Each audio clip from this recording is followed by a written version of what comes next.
Torkovo popoldne smo preživeli s člani društva Gorske reševalne službe Kamnik, ki so izvedli helikoptersko usposabljanje za obnovo licence Modul A, ki poteka vsaki 2 leti.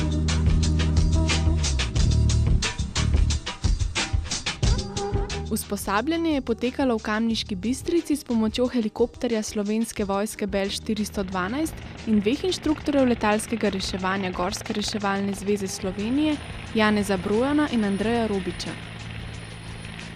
Potek usposabljanja nam je predstavil vodja usposabljanja Rado Nadvešnik.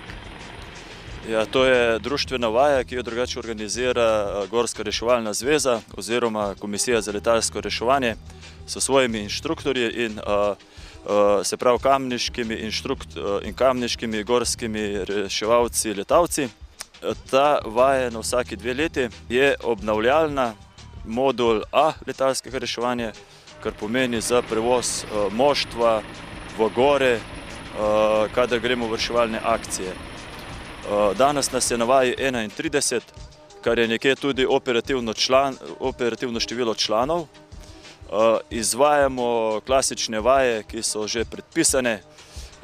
To je vstopanje v helikopter, izstopanje iz helikopterja v skalnatem terenu, potem vstopanje in izstopanje v lebdečem položaju helikopterja in potem še vnos in iznos ponesrečenca v gorskih oziroma reševalnih nosilih.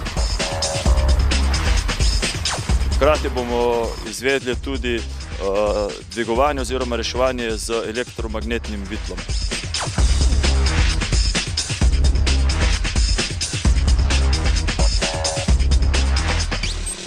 Ja, na tej vaji sodelujejo poleg naših članov in že omenjenih inštruktorjev Komisije za letalsko reševanje še posadka helikopterja, v tem primeru oziroma danes je to vojska, včasih pa tudi policija. V bistvu se izmenjavajo. GRS je še zmeraj volonterska in zastonj in bo verjetno pri tem ostalo.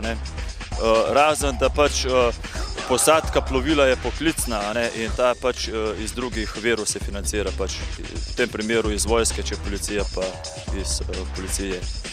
Za reševanje v ekstremnih razmerah je potrebna tudi primerna oprema reševalcev. Ja, v zadnjih letih imamo financiranje urejeno iz strani države. Za večino primerov je dovolj ta oprema, ampak v vsakem primeru pač rabimo določeno svojo osebno opremo, ker te so tipizirane in nekako potrjene strani uprave in tisto lahko uporabljamo. Včasih rabimo pa še kaj drugega, nekaj več, kar tam še ni. In tako da rabimo še vedno svojo opremo tudi, kljub v dobri urejenosti. Ja. Najlepša vam hvala. Ja, prosim.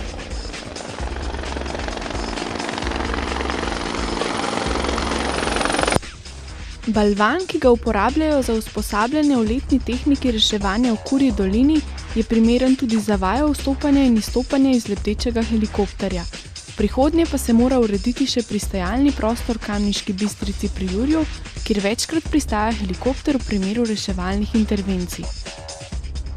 Gorska reševalna služba Kamnik že od leta 1922 prostovoljno zagotavlja pomoč pri nesrečah v gorah in na težje dostopnih terenih, opravlja pa tudi preventivno in izobraževalno dejavnost. Vključena je v Gorsko reševalno zvezo Slovenije, ki je organizirana kot zveza samostojnih, prostovoljnih, neprofitnih gorsko reševalnih društev in planinskih društev z registrirano gorsko reševalno dejavnostjo. Ukvarja se s humanitarnimi nalogami, zaščito, reševanjem in pomočjo v gorskem svetu ter ob naravnih in drugih nesrečah, ko so ogroženi varnost, zdravje in življenje ljudi. Letos je Gorska reševalna služba Kamnik posredovala 12-krat. In sicer je sodelovala v 9 akcijah reševanja in 3 iskalnih akcijah, pri čemer je bilo udeleženih 71 reševalcev in 3 zdravniki, enkrat pa so posredovali s helikopterjem. Žal so gore v tem letu terjale že 3 smrtne žrtve. Več informacij lahko najdete na www.grzs.si. Člani društev Gorske reševalne zveze so alpinisti ali ljubitelji gora s posebnimi znanji, kot so zdravniki in vodniki reševalnih psov. Bojan Polak je eden od kamniških gorskih reševalcev z najdaljšim stažem. Gorske reševalne službe v Kamniku sem jaz od leta 1972, to se pravi 37 let. Član sem postal leta 75, potem na prvi akciji sem bil pa že v letu 66. Pa so te akcije pogoste, se pravi, so bolj pogoste poškodbe, ki so vzrok teh akcij, ali so tudi malomarnost alpinistov oziroma planincev? Vse sorte, mislim, vzroki za nesreče so različni, ne? Poškode, trgan utrink ali pa čista malomarnost oziroma neustrezna opremljenost, neustrezna pripravljenost. Teh zadev je veliko različnih, zelo različnih. Predvsej tudi tega, so ljudje enostavno zašli, a ne? Niso se dovolj pripravili, niso bili pazljivi na pot in so zašli. Veliko teh stvari se je nesrečo končalo brez poškodb, tako smo šli samo iskat, ne? Nekatere pa nažalost tudi tragično. Pa nam lahko poveste recimo kakšno najbolj naporno ali najbolj težavno reševanje, pri katerem ste bili vi poleg? Ja, to bi zdaj težko rekel, mislim, ker teh je bilo toliko, da ne vem, kako bi rekel, ne. Zanimivo reševanje zdaj raven letos pozimi, ko sta dva zašla iz Pasjih pečin direktno v Konjsko dolino. Imela sta res izredno srečo, da se samo eno se nekaj kolen poškodoval, drugi pa nič, ne. Tudi po zimi snežilo je, se pravi, šli smo po noči, na srečo sta oba živa in potem jaz sem upanje tudi že zdrav. Tako da je bila taka akcija, ker človek z veseljem človeku pomaga in ga potem živega pripelje v dolino, to ostalo pa poskrbijo zdravniki. Se vaj, kot je danes, pogosto udeležujete, ste redni oziroma ste vsi na vajah? Ja, seveda, ker drugače dobim licence, ne. Vaje so obvezne, vsaki 2 leti pač moram obnoviti licenco in če hočem pač sodelovati kot reševalec, moram pač hoditi na vaje, kar je pa jasno koristno tudi prav. Pa boste še vztrajali v gorski reševalni službi? Mislim, da pravzaprav kot član bom ostal samo redne akcije, ne bom več hodil, ker pri 65 ali 66 letih mislim, da se mora stvar počasi končati in mora to stvari početi mlajši, ki jih je dovolj. Za KOTV po uspešni reševalni akciji Jan Žavbi.